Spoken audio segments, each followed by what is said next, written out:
Salut! Aujourd'hui, on va travailler l'accord des adjectifs de couleur. Bon, accorder un adjectif, c'est quelque chose que tu connais bien. Sauf que quand il est question de couleur, oui, aïe, aïe, là, ça se complique. Alors, allons-y avec ton cahier vert à la page 104 dans ton cahier de grammaire. Donc, on va prendre les notes. Prends les notes avec moi. Et puis, je commence par t'expliquer ce qu'il en est. Puis ensuite, il y aura une autre vidéo avec un exercice que je vais corriger avec toi. Donc, les adjectifs de couleur, ben, t'en connais plusieurs, tu sais, comme le soleil jaune, la robe bleue, le ciel noir. Bon, tout ça, ce sont des couleurs. Puis, t'as toujours appris que les couleurs, c'était des adjectifs, puis que ça s'accordait avec le nom auquel ils se rapportent. C'est vrai, c'est encore vrai. Sauf qu'il y a un paquet d'exceptions dans les couleurs. Et on est capable de l'expliquer et de le raisonner. C'est un peu un casse-tête, mais c'est un casse-tête le fun. Alors, écoute bien les consignes, puis tu seras capable, après ce cours-là, d'accorder tous les adjectifs de couleur, peu importe comment ils s'écrivent.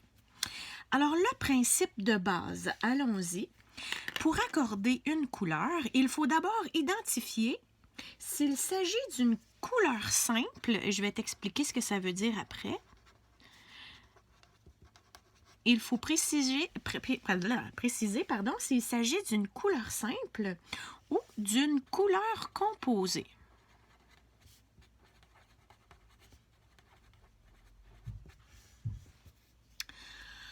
Ou encore d'une couleur qui provient d'un nom.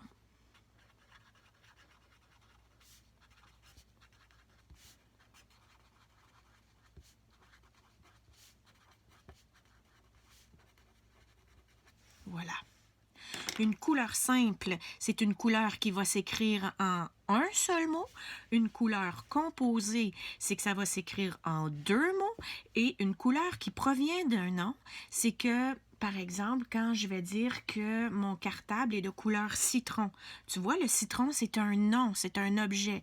Donc, des fois, les couleurs prennent le nom d'objets, comme orange. Une orange, c'est un objet. Donc, dépendamment que ce soit une couleur simple, une couleur composée ou une couleur qui provient d'un nom, l'accord se fera différemment. Commençons avec les plus faciles, les couleurs simples. Une couleur simple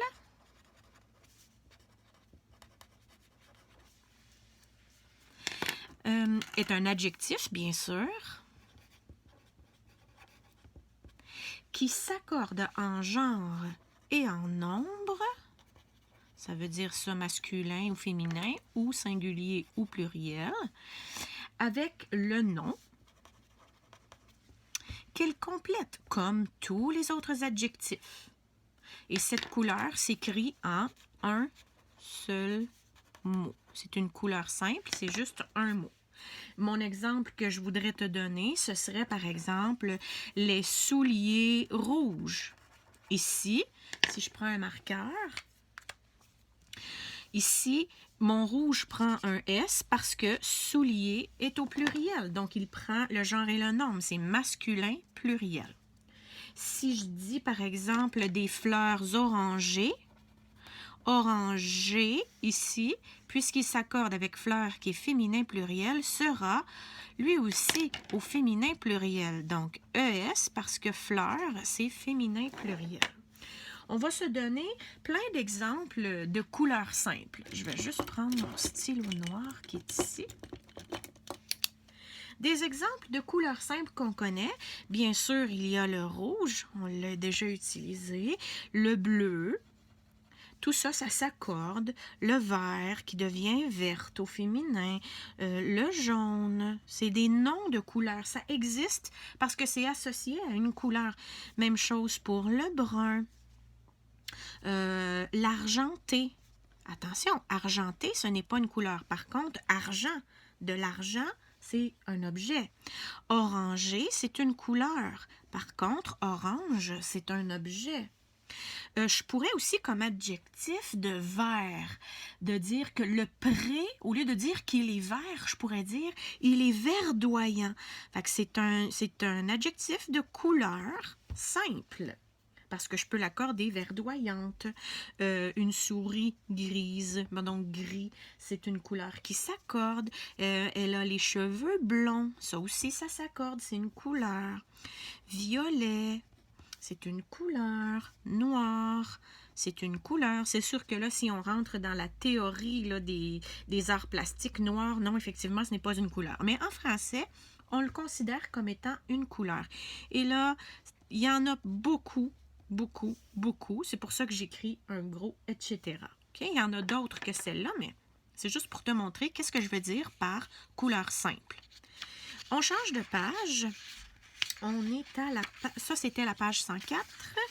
On s'en va, voyons, à la page 105. Hopé, je vais me replacer. Je vais vérifier dans ma caméra si tout est beau. Je crois que oui, ça va. À la page 105, on va parler des couleurs composées.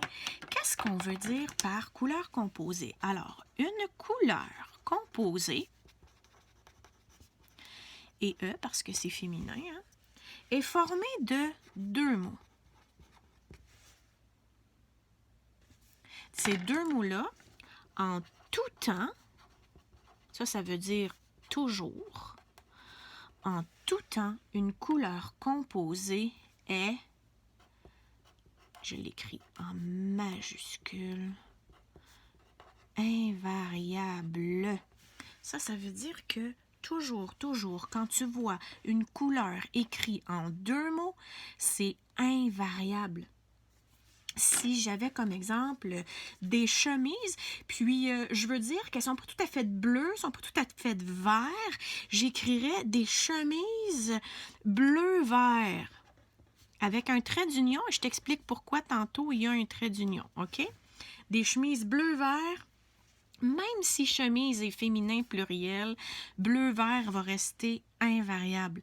Si je dis des bonbons rouge cerise, ici, j'ai pas de trait d'union. Je vais t'expliquer pourquoi plus loin. On ne met pas de trait d'union ici.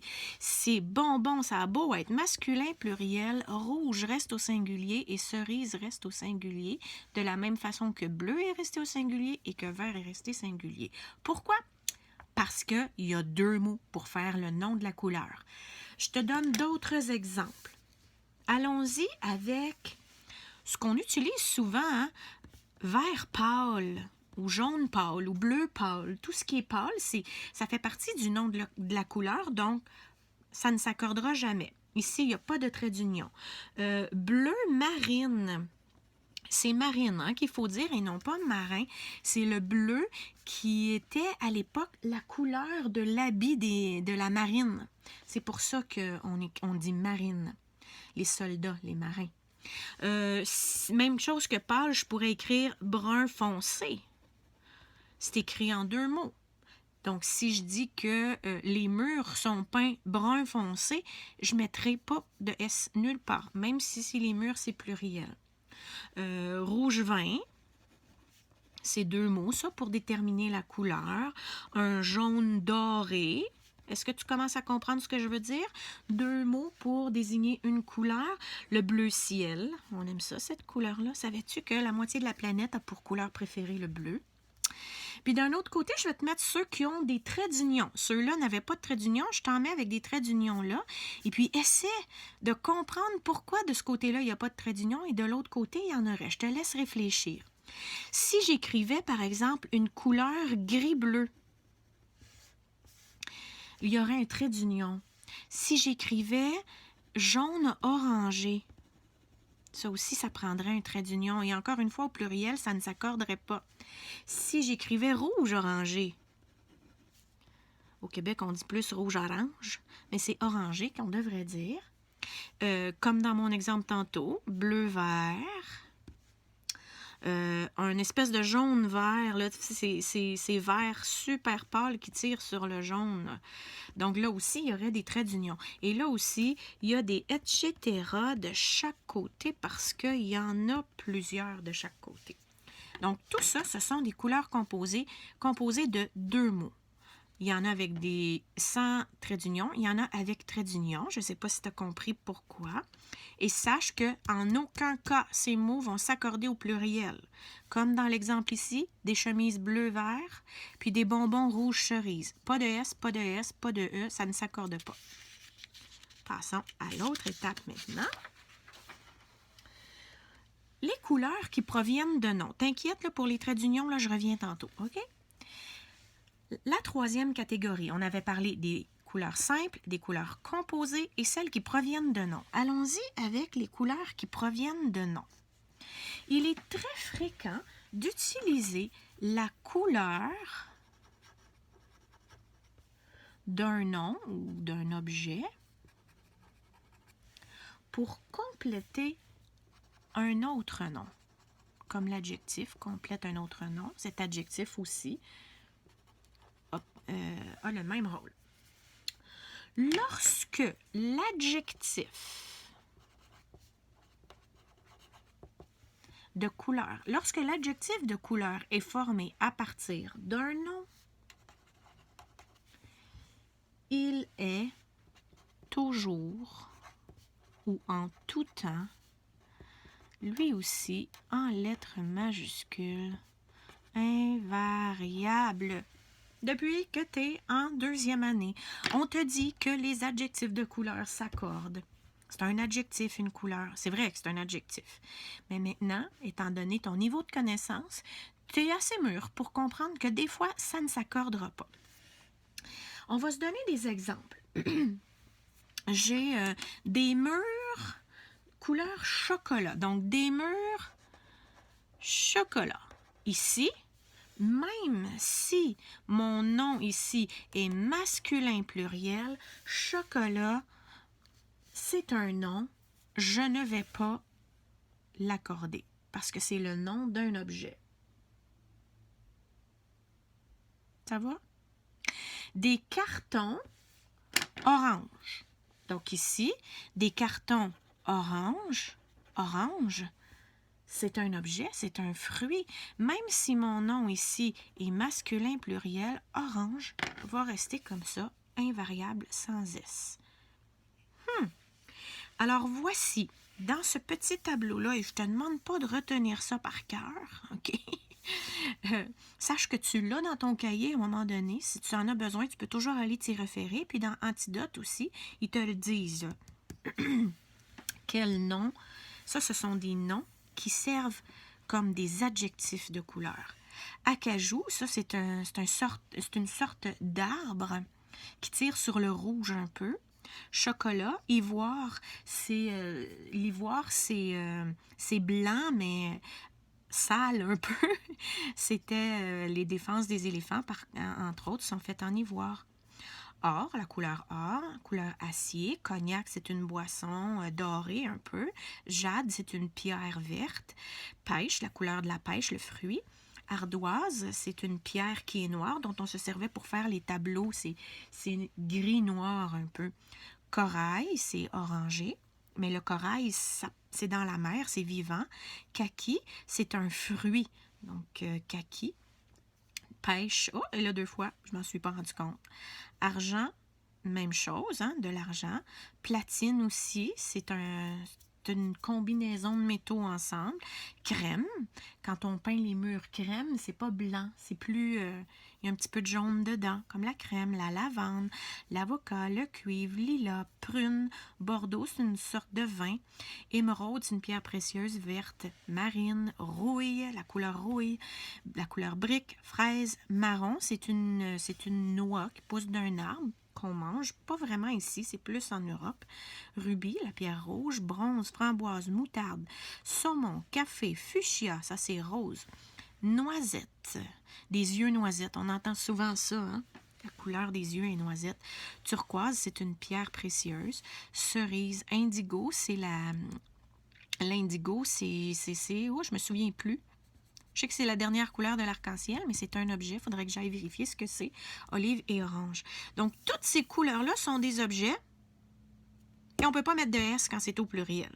Attention, il y a 5 noms qui étaient dans cette liste-là, qui, à force de les utiliser, on a décidé, bon, OK, ceux-là, on va les accorder parce qu'on les utilise souvent. Bon, ça fait longtemps que ça a été décidé, puis il y a quelques mots là-dedans qu'on utilise moins aujourd'hui. Mais mauve, c'est une fleur, je pense. Rose aussi, c'est une fleur. Pourpre, je ne sais pas ce que c'est comme objet. Ça doit être une fleur. Écarlate aussi. Puis fauve, un fauve. Tu sais c'est quoi un fauve? Tu sais, là, les lions sont des fauves. Donc, ça, c'est des couleurs qui sont des objets, mais qui, parce qu'ils sont hyper populaires, on a décidé qu'à partir de maintenant, eux, on leur mettait un S.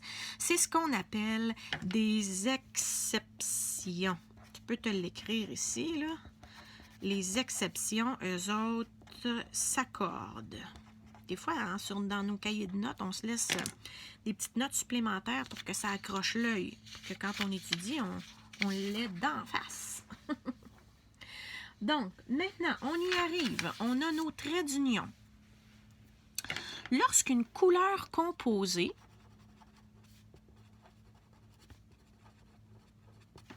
est formée de deux couleurs simples,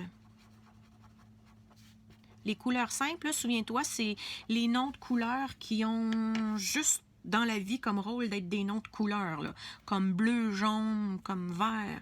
Donc, dans ce temps-là, quand j'ai une couleur composée de deux couleurs simples, il faut ajouter un trait d'union.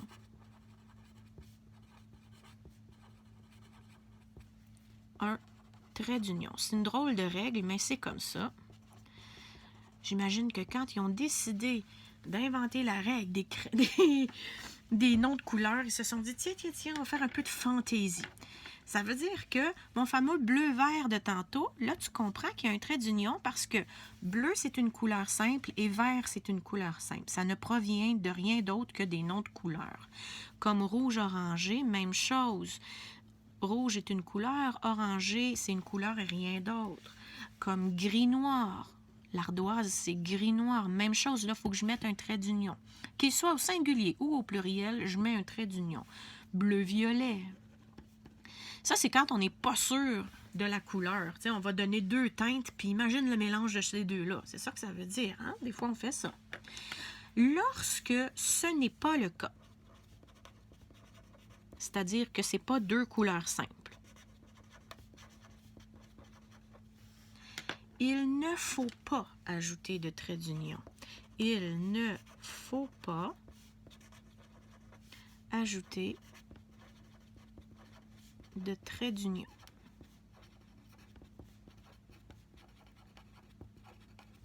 Ici, là, ne pas est vraiment important. Comme si j'avais le mot mauve foncé. Mauve foncé, il est en deux mots. Je ne mets pas de trait d'union parce que mauve, c'est un objet, puis foncé, c'est pas le nom d'une couleur, c'est une teinte. C'est pas une couleur, là. Passe-moi la couleur foncée, ça n'existe pas, ça, OK? Foncé, c'est juste une nuance qu'on veut donner. Ensuite, gris pâle, même chose. Gris pâle, excuse-moi, gris pâle. Comme ça ici, il n'y a pas de trait d'union. Quoique, ça, c'est juste un barbeau, là, c'est pas un trait d'union. Bleu marine. Même chose, pas de trait d'union. Bleu, oui, c'est une couleur, mais marine, est-ce que c'est une couleur? Non, c'est la marine. Brun noisette, des yeux brun noisette. Ici, si c'est en deux couleurs, on a appris que ça ne s'accorde jamais. Puis en plus, vu qu'il y a un nom d'objet dedans, mais même pas, ça n'a même pas rapport, c'est juste pas deux couleurs simples, je ne mets pas de trait d'union. Le trait d'union est là juste quand j'unis deux couleurs simples ensemble. Sinon, une couleur en deux mots, si ce ne sont pas deux couleurs simples, tu ne mets pas de trait d'union. Dans les deux cas, au pluriel, ça ne s'accordera jamais. Right? Ouf! C'est beaucoup de choses. Relis tes notes, OK? Les 4 pages qu'on vient de faire. Relis-les comme il faut. Essaie de bien comprendre, parce que là, en écrivant, des fois, on est un peu déconnecté. Relis tes pages. Essaie de comprendre. Imprime l'exercice. Fais l'exercice et je vais le corriger avec toi quand tu auras terminé, tu partiras la deuxième vidéo. Alors, c'est parti! Vas-y!